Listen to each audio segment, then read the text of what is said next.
Hello, hello, hola et salut, c'est Version Française, votre magazine de la mode, de la déco, du design, de la culture, du chic, tout simplement à la française. Et ceux qui en parlent le mieux, ce sont les étrangers, non? Natürlich.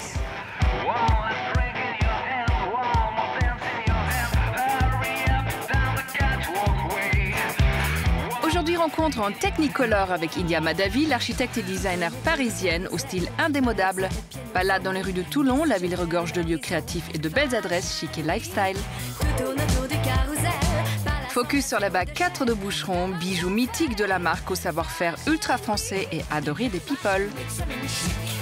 Rencontre avec Nazia Mestaoui, c'est notre relève de la semaine, une artiste engagée qui nous présente son œuvre entre l'Amazonie et Paris. Et tout de suite, c'est Point de vue, un regard affûté sur les nouveautés stylées de la semaine. Chic, Version Française, c'est maintenant.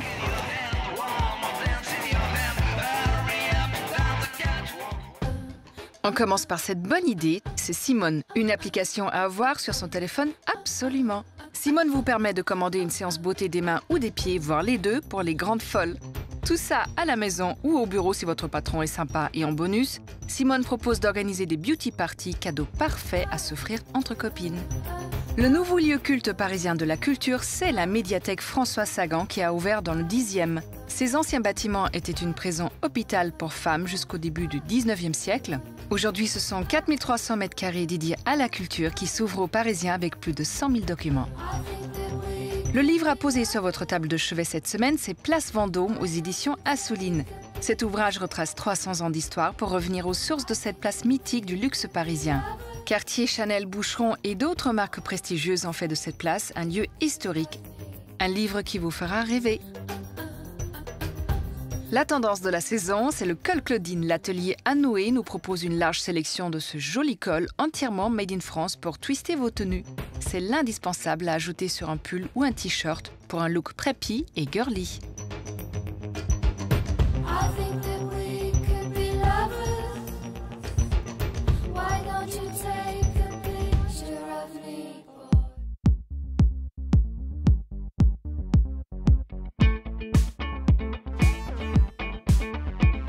Le son de style aujourd'hui avec India Mahdavi, architecte et designer. C'est l'icône du néo-baroque qui frappe les esprits. Voici son portrait.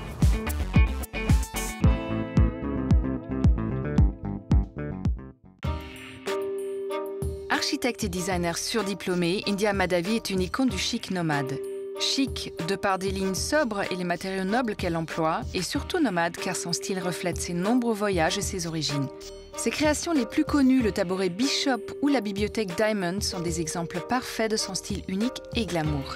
Née en 1962 à Téhéran, d'un père iranien et d'une mère anglo-égyptienne, India Mahdavi a vécu une enfance partagée entre le Massachusetts, New York, l'Allemagne, le sud de la France et Paris. Toute son œuvre est nourrie de cette culture d'itinérance, animée par les contrastes de couleurs et de matières. Un lieu fixe m'a beaucoup manqué dans mon enfance parce que c'est vrai que j'étais trimballée de pays en pays, à une époque où on ne le faisait pas du tout. Aujourd'hui, c'est devenu un peu commun, mais c'est vrai que moi, j'ai changé 11 fois d'école, 3 fois de langue quand j'étais enfant. Cette façon d'avoir déménagé tout le temps, ça m'a donné une espèce d'adaptabilité incroyable. Donc, je suis devenue comme une sorte de caméléon. Je comprends au quart de tour ce qu'il faut comprendre et je l'assimile très vite et je le retraduis très vite. Voilà. Ça, c'est une espèce de force incroyable. Cette force, elle la puise aussi dans ses nombreux voyages. Son nom à lui seul invite à la découverte. India, du nom de ce pays continent où elle a été conçue. Une destinée. Cette femme libre, éclectique et affranchie décore les plus beaux lieux du monde et aujourd'hui, elle inaugure le nouveau restaurant de Guy Martin, I Love Paris, situé dans l'aéroport Charles de Gaulle, qu'elle a entièrement conçu. Tout peut être une source d'inspiration. L'inspiration, ça peut venir de ses lectures, de ses voyages, de sa mémoire.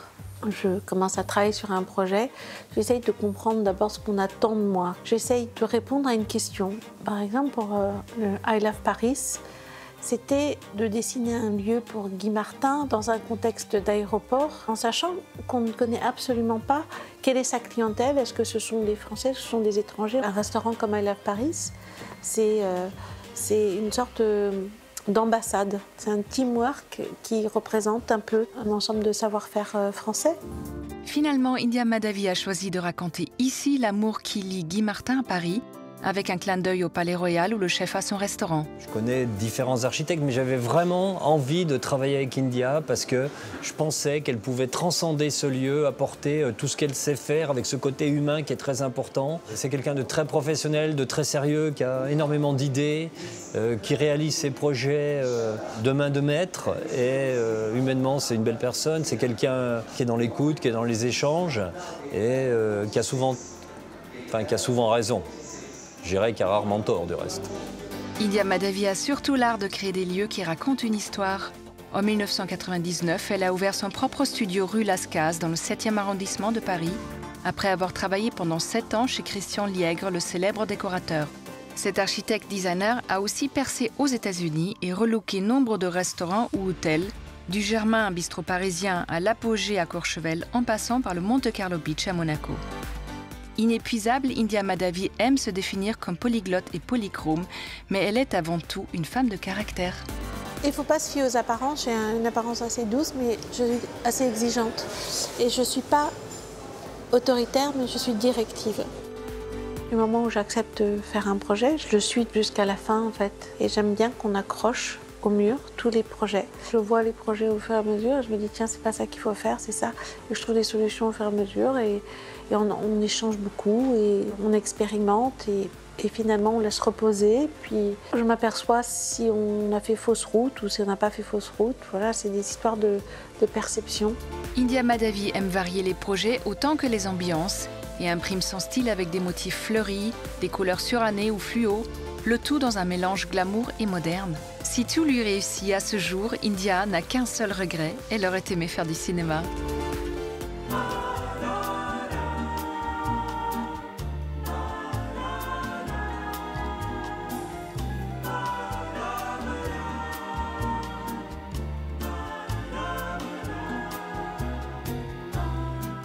India, je suis très heureuse de vous accueillir dans cette émission. Merci d'avoir accepté notre invitation. Merci Caterina, je suis très contente moi aussi. India, initialement, vous aviez rêvé de faire des films comme Visconti ou comme Fellini et vous êtes devenue architecte en arrivant un jour à Paris voyant le Café Coste qui était complètement innovateur pour l'époque. Racontez-nous cette aventure. Alors oui, c'est vrai, j'ai toujours été attirée par le cinéma et surtout les cinéastes qui avaient des univers visuels très forts comme Fellini, comme Visconti. Et c'est vrai que vivant à Paris après mes études, il n'y avait pas, ce cinéma-là n'existait pas en France. Et je me suis dit finalement que je pouvais travailler comme le cinéma, comme les décors, en le faisant dans les intérieurs, dans les lieux concrets, comme des identités très fortes. Et c'est vrai que je vois un parallèle très fort entre mon travail, le travail que j'exerce aujourd'hui, et le cinéma. C'est-à-dire qu'on raconte des histoires, on crée des décors, on crée des séquences, on crée des perspectives. Et c'est vrai que c'est très similaire. Il est vrai aussi que ce Café Coste, qui était très marquant pour tous les gens qui font mon métier, ont ouvert, c'est une autre façon d'aborder les projets d'architecture, de créer des lieux. C'était Philippe Stark, c'était l'époque aussi de l'hôtel Morgan à New York avec Ian Schrager, et que c'était une nouvelle façon de travailler. Et pour toute ma génération, ça a été très important. Pour vous, il n'y aura pas de look unique. Par exemple, quelqu'un qui sera habillé avec une marque, seulement une marque, c'est comme la maison ne sera pas décorée seulement par un décorateur, on va dire, mais pour vous, une maison bien décorée, elle est multiple. Oui, elle est multiple, mais ça ne veut pas dire ne pas utiliser un décorateur, parce que parfois, pour travailler sur l'espace, on a besoin de quelqu'un pour nous aider, et aussi travailler avec des artisans pour les murs, pour faire des salles de bain, on a besoin d'un architecte d'intérieur. Ce que je suis en train de dire, c'est surtout comment est-ce qu'on arrive à transcrire sa personnalité à travers un espace. Et je me rends compte que aussi bien, autant les gens, enfin, je veux dire, on a une culture maintenant, les femmes surtout, avec tous ces magazines de mode, savent quoi choisir, comment s'habiller, se personnaliser leur look, etc. Autant l'espace, c'est un peu plus complexe, parce qu'on a une certaine timidité, on n'ose pas. Et puis c'est plus technique. Et c'est plus complexe. Alors, moi, j'ai essayé de donner des 2-3 règles qui peuvent donner des bases à ça. Mais en fait, c'est des petites règles qu'il faut transgresser très vite, parce que l'idée, c'est de trouver son propre style. India, on l'a compris, vous adorez la France. C'est pour ça que je vous invite à regarder une petite balade lifestyle à Toulon.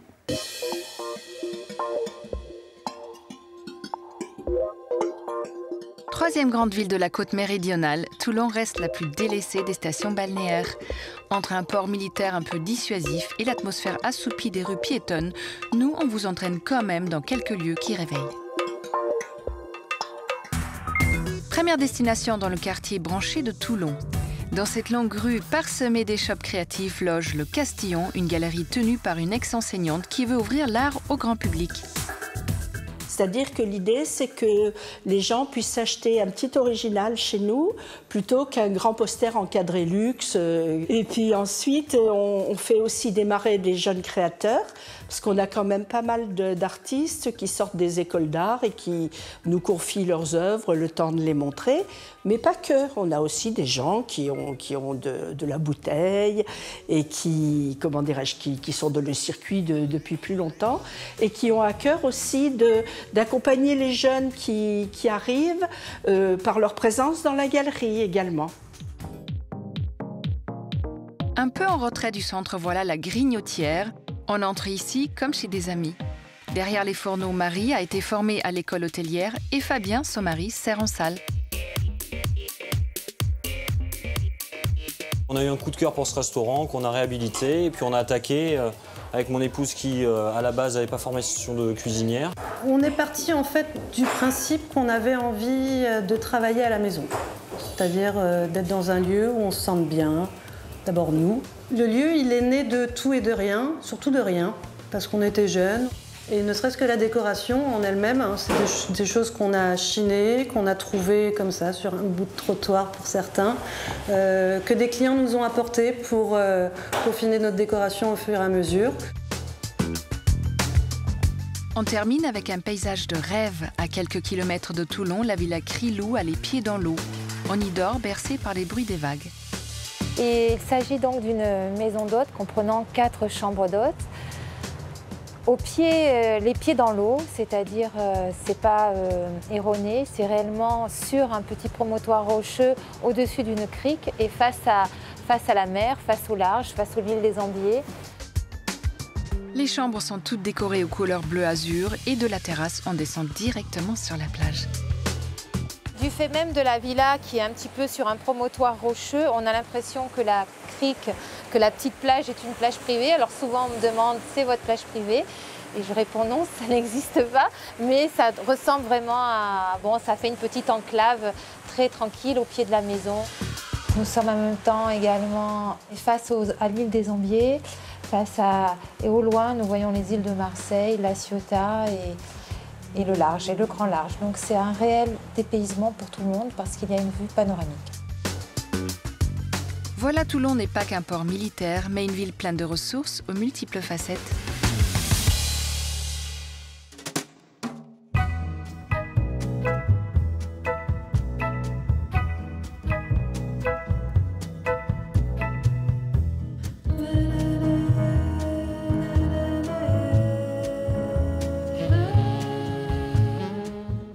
India, quand vous travaillez pour quelqu'un, vous travaillez forcément avec quelqu'un. Ces collaborations que vous faites dans vos métiers tous les jours, comment ça se passe d'habitude? Alors, c'est intéressant cette question parce que, en réalité, quand on me donne un projet, je me nourris d'un certain nombre de choses. Donc, je me nourris d'un lieu, de la position de ce lieu dans la ville. Je me nourris de la fonction qu'on veut donner à ce lieu. Mais je me nourris aussi de la personne qui me demande, qui me commande ce lieu. Et en fait, ce que j'essaye de faire, c'est de faire des identités en 3 dimensions. C'est comme des sortes de portraits, en réalité, ces lieux. Donc, un portrait tend toujours à ressembler à la personne qui est photographiée ou qui est peinte à son sujet, en tous les cas. Vous travaillez une équipe à laquelle vous insufflez quelque part une féminité, quelque chose de... vos meubles sont reconnaissables, hein, on reconnaît votre style, on sait que c'est du India Madhavi, mais en même temps, il se dégage une féminité, et aussi vos meubles vont se marier avec plein de styles. Oui, parce que moi, je considère que je suis une sorte de caméléon, en fait. C'est-à-dire que j'arrive à m'adapter un peu partout, et je pense que mes meubles aussi. Alors, si on reparle de la féminité, qui est un sujet qu'on me pose, c'est une question qu'on me pose très souvent. Alors, c'est vrai que moi, je ne me pose jamais la question, je réagis avec ma sensibilité. Et avec le temps, je pense que c'est une féminité qui s'affirme parce que j'ose plus les couleurs, des couleurs dites plus féminines. Mais en réalité, j'ai toujours pensé que dans mon travail, il y avait une sorte d'équilibre entre le masculin et le féminin. Par exemple, si on prend ce canapé rose, qui est juste à côté de nous, eh bien, c'est un canapé qui est quand même assez structuré, qui est pour moi une base un peu masculine. Eh bien, qu'est-ce que je vais faire? Je vais le recouvrir de rose pour rééquilibrer un peu ce côté masculin-féminin. C'est vrai que j'ai pas peur de faire des associations de tapis jaunes avec un grand canapé rose, et que j'ai pas peur de faire tout un restaurant très rose. Comme le sketch à Londres. Comme le sketch à Londres. Mais en réalité, cet endroit qui est comme un cube, qui est très imposant, le lieu est très masculin, et il fallait l'adoucir un peu. Donc c'est vrai que j'utilise tout ce qui est en ma possession pour donner un peu de douceur. Je crois que c'est très important. Et je crois que c'est ça qu'il faut retenir de mon style. C'est que j'essaye de définir ce qu'on peut appeler une sorte de confort moderne. Et ce confort, avec ce confort vient une douceur, aussi bien dans les choix des matériaux que dans la... C'est doux, c'est comme s'il y avait... C'est comme si c'était des meubles un peu familiers. Oui, c'est très apaisant. India, pour terminer, si vous aviez un seul conseil à donner pour aménager son intérieur. Un seul. Un seul? Oui. Venir ici. Merci beaucoup.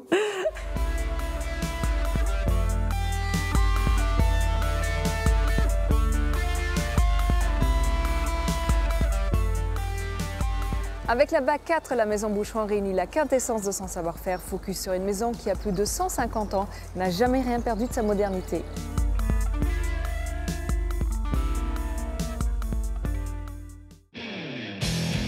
Un brin futuriste et quoi qu'il en soit vraiment surprenante, la BAC 4 a de quoi émerveiller. Elle réunit 4 codes iconiques de la maison Boucheron, le double gaudron, le clou de Paris, le gros grain et une ligne de diamants qui s'assemblent. Impertinente harmonie et hommage à la fois chic et ludique à la place Vendôme, berceau de la haute joaillerie française. Frédéric Boucheron, qui était un visionnaire, a eu la grande idée de venir le premier installer sa boutique ici au 26 place Vendôme. En 1893, lorsque le joaillier y lit domicile dans cet hôtel particulier, le Ritz n'existe pas encore. Boucheron est la toute première bijouterie de la place Vendôme. Mais très vite, d'autres enseignes suivent, faisant de ce lieu une des places les plus luxueuses du monde. Entre ces murs de pierre, les témoins du passé sont nombreux. Le salon chinois rappelle l'attrait de la maison pour des horizons exotiques et luxueux. Un portrait de la comtesse de Castiglione trône dans un des salons. La mystérieuse habitante du 26 place Vendôme ne sortait jamais le jour, supportant très mal les traces laissées par le temps sur son visage autrefois magnifique.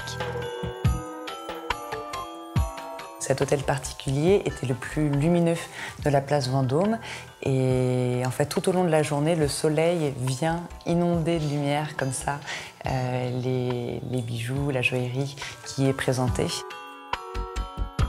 Pour moi, en fait, la spécificité de la maison Boucheron, c'est vraiment l'audace créative, mais aussi la technique. Frédéric Boucheron a notamment créé le premier collier point d'interrogation. C'est un principe de collier sans fermoir. Et la femme peut venir l'attacher très facilement, ça lui donne de la liberté. Et aujourd'hui encore, on s'amuse à réutiliser ce principe de collier point d'interrogation qu'on réhabille avec de nouveaux motifs chaque année dans nos collections de haute joaillerie. Les archives sont une fabuleuse source d'inspiration. On prend ces livres, on les feuillette afin de pouvoir extraire un thème, une technique, un porté et le retravailler, trouver un petit twist pour le retravailler, lui donner un air forcément plus contemporain. J'ai la grande chance chez Boucheron de pouvoir travailler en collaboration directe avec des joailliers, comme ça l'atelier juste en dessous du studio de création, donc avec des joailliers, notre chef d'atelier. Et oui, on se voit quotidiennement pour pouvoir traduire un dessin, passer ce dessin qui est en 2 dimensions en 3 dimensions, trouver les volumes.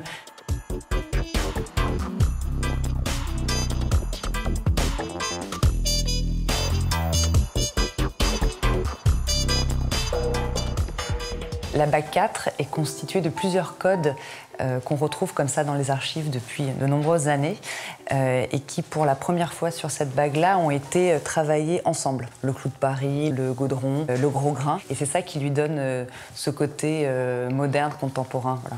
Ce qui est extra dans cette bague, c'est le fait d'avoir réussi à travailler l'or selon ces différents codes et justement de jouer en fait avec la notion de lumière qui vient se refléter sur ces codes. C'est vraiment une spécialité Boucheron, ça, d'arriver à sculpter l'or, ciseler l'or pour jouer avec la lumière, donner des effets de texture. C'est une bague qui offre vraiment 1000 possibilités en termes de déclinaison. On peut jouer avec les matières, les couleurs, etc. et lui donner un esprit à chaque fois nouveau. La bague 4, c'est la bague des femmes et des hommes, d'ailleurs, aux personnalités très affirmées. Voilà, la bague des artistes, les gens qui osent la créativité comme ça. Quand on voit les personnalités affirmées qui portent cette bague, Beyoncé, on la voit en plein concert avec sa bague 4 classique, Salma Hayek, ultra féminine, qui portait la black. Matthew McConaughey qui portait également la black. C'est dire que cette bague est mixte. Elle est précieuse et en même temps audacieuse, sophistiquée, tout en étant facile à porter. Accordant motifs classiques et modernité à l'image de Paris, c'est la bague des paradoxes. Et c'est ce qui en fait aujourd'hui un incontournable signé Boucheron.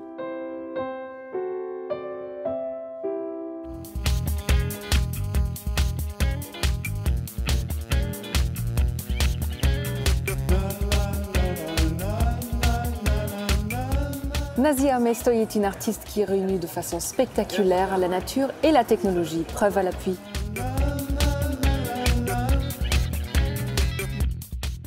Nazia Mestoui est une artiste super geek.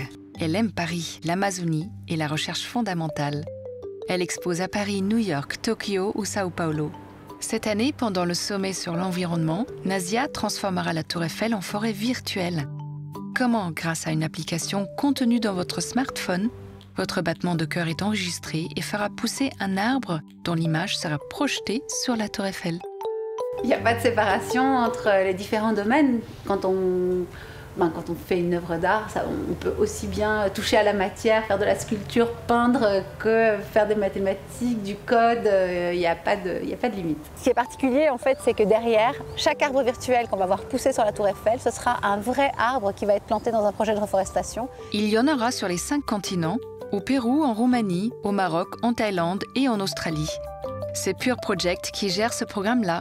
L'objectif est de replanter des arbres, mais pas seulement. On va pouvoir donner des nouvelles tous les 6 mois sur la vie de la communauté et l'impact de ces plantations sur cette communauté. Le projet de Nazia est né il y a quelques années en Amazonie, alors qu'elle vivait avec les Indiens dans la plus grande forêt du monde. Elle y a découvert le Samauma, l'arbre sacré, un arbre magique qui relie les Indiens et Nazia à la nature.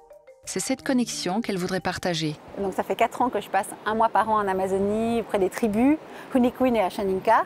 Et en vivant là-bas avec eux, en restant 1 mois là-bas avec eux, j'ai véritablement vu en fait ce que pouvait être une culture qui se pense comme faisant partie de son environnement. Et c'est vraiment le point de départ du projet, c'est comprendre quelque part, en voyant ces sociétés en Amazonie, qu'on fait partie de notre environnement, qu'un arbre, c'est pas juste du bois, c'est pas juste de la matière, c'est un autre vivant et qu'il y a plein de manières d'être connecté à ce qui nous entoure.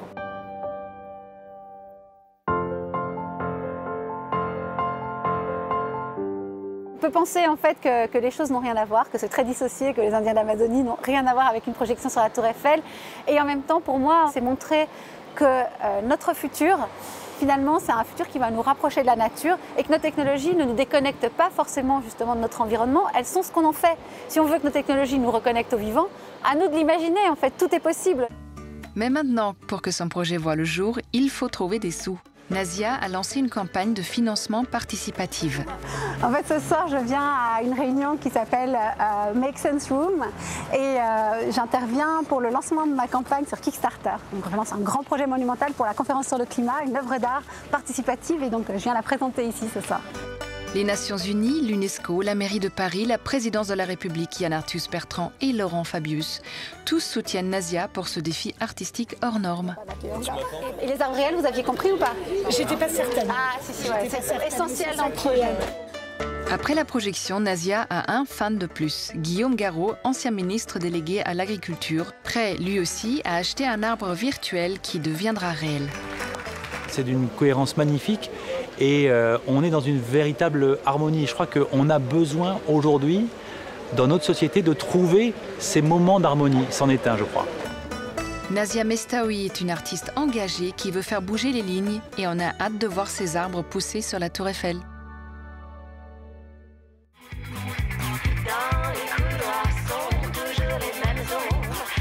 Version française est déjà finie, alors soyez chèques toujours et retrouvez-nous la semaine prochaine. Bye bye.